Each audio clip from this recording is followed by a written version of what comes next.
This has caused a lot of mixed reactions, and I want an unbiased opinion. Neither I nor my late husband and his girlfriend have any children. I, 35-year-old female, got separated from my husband, 37-year-old male, over 10 years ago. Unfortunately, he has left me with a lot of debt to pay and in a position where I was nearly homeless. I have only stopped paying the debt off 2 years ago, but there is still a lot of work to improve my credit history. Because of all the stress he caused me, we never got divorced or formally separated. As a matter of fact, we never spoke after I was kicked out from the flat, so his girlfriend, Anna, can move in. I was planning to file for divorce once I have enough spare income, but some events took place before I was able to do so. Now to where I can be a jerk. 2 months ago, my husband passed away in a freak accident. He left no will behind and has a house which is paid off with his girlfriend. He ended up having a big promotion at work. I have spoken to the lawyer, and because we never divorced or filed for separation, I am entitled to half of the house as his next of kin. Last week I informed Anna through a letter that I want the house to be sold. She can either buy my half or I will have to force a sale. It is up to her. I do not want to live in the house, but the money from the sale could really help out to sort out the damage done by the loans I had to pay for the ex, as well as a deposit for my own place, so I don't have to live in absolute shitholes due to poor credit, not a very high-paying job. It will also help me to work on my qualifications, so I can get a better job and retirement. However, Anna and my ex's family have called me a massive jerk, saying I have no right to the house, legally I do, and that I am being cruel and vindictive.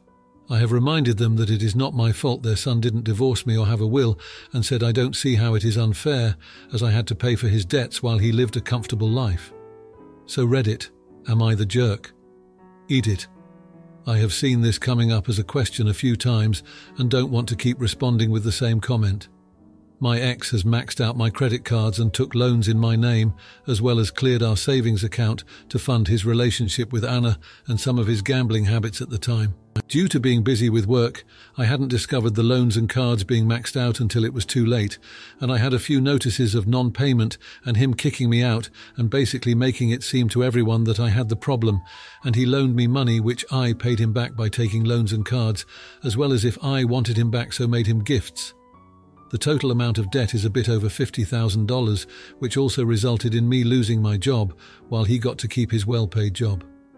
Regarding the house, both Anna and my ex are on the deeds and had a joint mortgage from what I was told, so legally she is entitled to the other half of the house. Now, for a few comments before the update. Comment 1, not the idiot. If you're old enough for the debt, you're old enough for the equity. So many people don't understand that marriage is a contract, and the state sets the terms. Force the sale, enjoy the money. Comment 2. You may also be entitled to retirement accounts as well. Now for the update.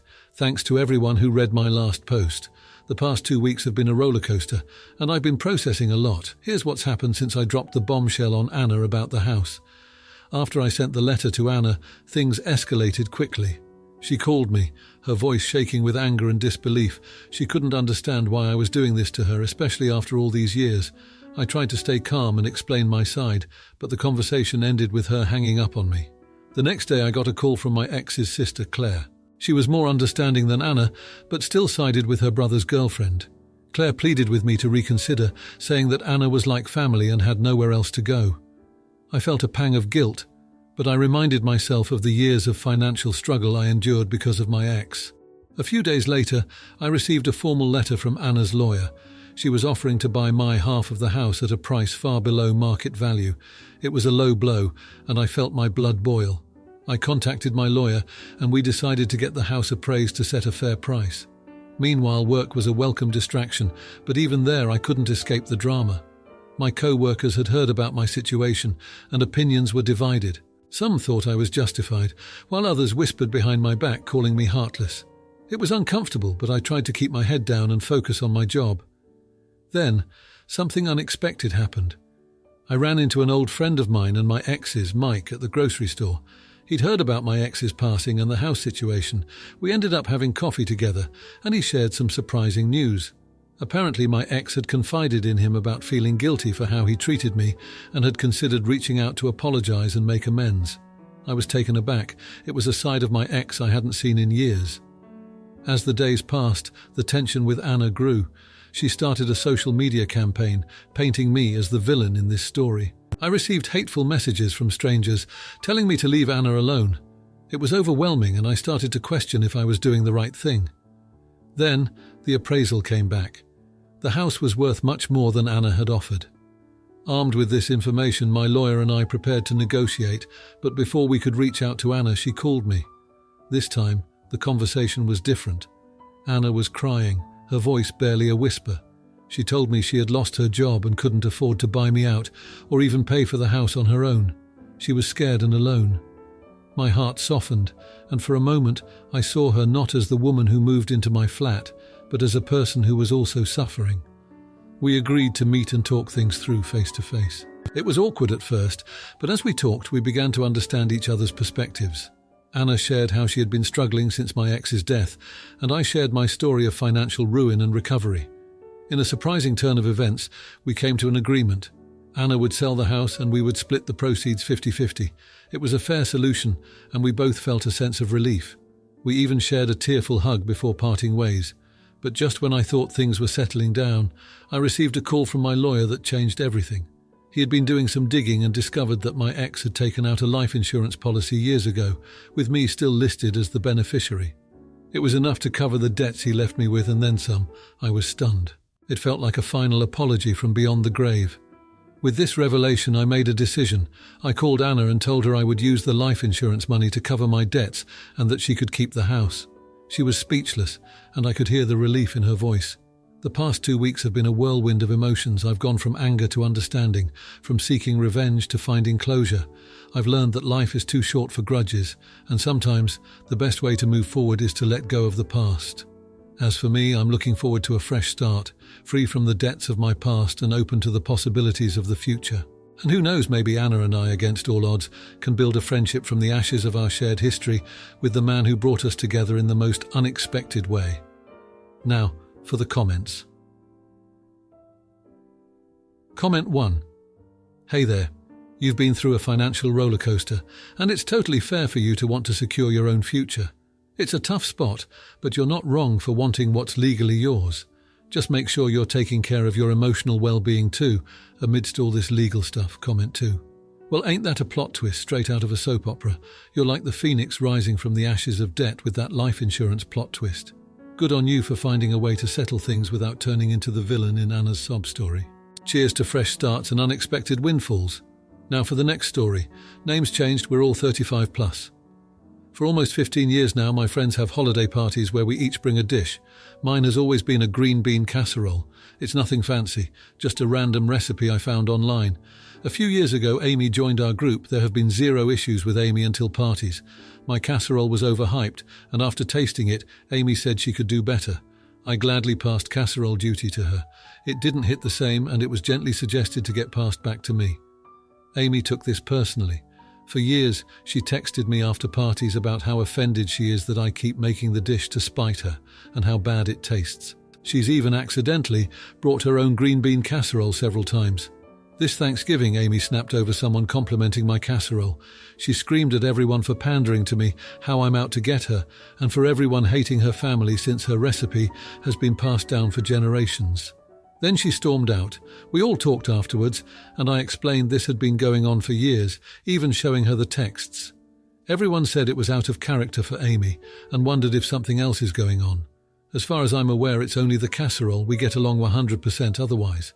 I took Amy, her husband, and my husband out for coffee to talk, and was told it was all a misunderstanding. Amy has been struggling with depression, so it was within her rights to act how she did. I asked how I could help, but Amy said questions like those were what her therapist warned her of me attempting to manipulate her. We agreed to end our talk there since we were getting heated in public and hadn't talked since. When the group chat began planning Christmas dishes, Amy went out of her way to say I should make the casserole since I accused her of hating it, and she wouldn't want everyone to feel more uncomfortable than I'm making a misunderstanding out to be. When I tried to speak up, everyone said I shouldn't take things so seriously and to sympathize with Amy going through a rough patch. To me, Amy has made it well aware that something to do with myself or the casserole is causing her so much turmoil over the years. She simply won't talk to me about it, just claims I never listened to her. I have no plans to make the casserole, but now I don't want to go to the Christmas party. My husband thinks it's unfair for me to do to everyone, and that I shouldn't exclude myself from a fun time. I told him there's no hard feelings if he goes on his own, but he says I'm missing the point. He says such a minor thing shouldn't affect years of good moments with Amy and our friends. I fully understand how depression affects people, but it's hard for me to accept as a get-out-free card. I'm very confused and failing to see why this shouldn't be taken seriously. Am I the idiot? Now, for a few comments before the update. Comment 1. Bro, what? Amy having a depression doesn't give her the right to do anything. And people asking how they can help isn't a form of manipulation. Her therapist would never say that. Asking how you can help is the most common way to address it when a friend opens up about their depression. Your husband is right on the point about how you shouldn't exclude yourself from a fun time though, but it's not unfair to anyone that you don't join. You're not the idiot. Comment 2. I'm sorry, but if Amy is discussing a green bean casserole with her therapist, it's an indication to me that she's a bit self-obsessed. I think you should factor her completely out of the equation. Make your casserole, go to the party, and have a great time. Ignore Amy and be civil, but walk right past any silly comments from her about a casserole. Time to stop feeding this narcissistic beast. Time. Now for the update. So it's been 2 weeks since the whole casserole drama unfolded at Thanksgiving, and let me tell you, it's been a ride. After the coffee shop blow-up, things were tense. I thought maybe Amy and I could patch things up, but it seemed like every attempt just made it worse. The Christmas party was looming and I was dreading it. I didn't want to make the casserole, but I also didn't want to let my friends down. My husband kept saying I should go, that it would be good for me and for the group, but honestly I was just tired of the whole thing. A few days before the party, Amy's husband reached out to mine. He said Amy had been having a really rough time lately, and that the casserole thing was just the tip of the iceberg. He didn't go into details, but it sounded like Amy was dealing with a lot more than just depression. My husband suggested that maybe we should all give her some space, but also not abandon her. He's always been the peacemaker. I decided to go to the party, but I didn't make the casserole. Instead, I brought some cookies. I figured it was neutral ground. When I got there, it was awkward. Amy was there, and she avoided me the whole night. It was like we were dancing around each other, trying not to make eye contact. It was painful, to be honest. The night went on and everyone seemed to be having a good time except for Amy and me. Then, out of nowhere, Amy came up to me. She had tears in her eyes and she just hugged me. It was so unexpected I didn't know how to react at first. But I hugged her back and we just stood there for a minute. She apologized. She said she knew she'd been unfair to me and that the casserole was never really the issue. She told me she'd been feeling isolated and that her family issues were a lot more serious than she'd let on. She said she felt like she was losing control and she took it out on me because I was an easy target. I didn't know what to say. I was relieved that it wasn't really about me, but I also felt so bad for her. We talked for a while, just the two of us, and it felt like we were finally getting somewhere. It wasn't a complete resolution, but it was a start. The rest of the night was better. Not perfect, but better. Amy even complimented my cookies, and I could tell she was trying to make amends. It was a small gesture, but it meant a lot. After the party, things started to change. Amy began therapy, and she's been more open with the group about what she's going through. We've all been supportive, and it's brought us closer in a way. It's like we're all more aware of each other's struggles now. As for me, I've been doing some thinking. I realized that holding on to resentment wasn't helping anyone, least of all me. I've been trying to be more understanding, more forgiving. It's not easy, but I think it's worth it. My husband was right in the end. The good moments we've had over the years are worth more than one argument, even if it lasted for years. And while I still don't think depression is a get-out-of-jail-free card, I've learned that sometimes you need to look beyond the surface to understand what's really going on with someone. So, that's where we are now. It's not a perfect happy ending, but it's real. We're all working on our issues and we're doing it together, and maybe next year Amy and I can make a casserole together, or maybe we'll just stick to cookies. Either way, I think we'll be okay. Now for the comments. Comment 1. Oh boy, this takes me back to when my cousin and I had a pie bake-off at family gatherings. It got so heated we had to call a truce and bring different desserts. Look, mental health is no joke, and it's tough when it spills over, but you're not a therapist. Maybe give Amy some space and bring those cookies with pride. You're there for friends, not food fights. Comment 2. All right, here's the deal. You're walking into a Christmas party, not a boxing ring. Bring a plate of those cookies, slap on your best ho-ho-ho smile, and steer clear of the casserole drama. Amy's got her own battle, and you've got a party to enjoy. Don't let Casserole Gate turn you into the Grinch. If you like this video, you'll probably like these too. Also, while you're here, please consider subscribing. It's your support that keeps this channel alive and allows me to make better and longer videos. Have a great day.